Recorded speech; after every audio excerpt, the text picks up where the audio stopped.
everyone, magluto taron og chicken sisig. Unahon na to ang manok. Ang gigamit ako na manok ani ay yung chicken thigh, boneless at saka skinless. And version ko to ha. Ganyan ako magluto ng sisig. Madali lang naman siya maluto. Dalawang klase ang manok ang gamit ko. Yan, chicken thighs, boneless and skinless, at saka yung rotisserie chicken. So, mamaya na natin ilagay yan. Lutuin mo muna natin itong chicken na to.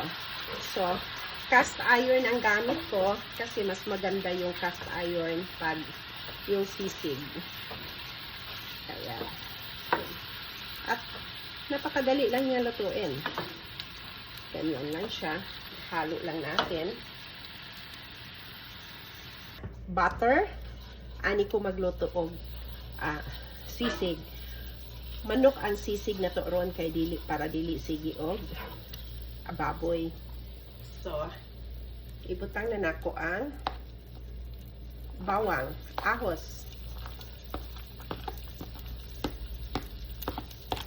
Lutuon lang nato gamay ang ahos.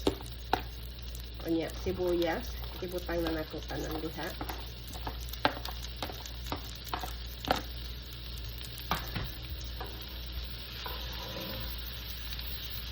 Ingani ko magluto og sisig. Version ko to ha.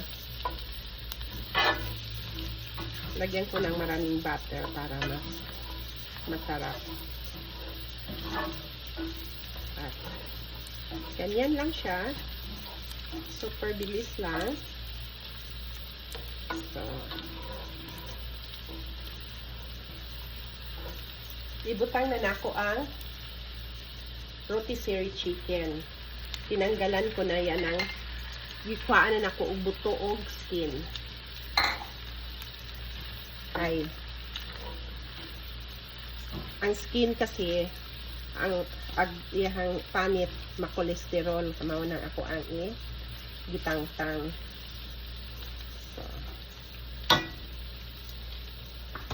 ganyan lang.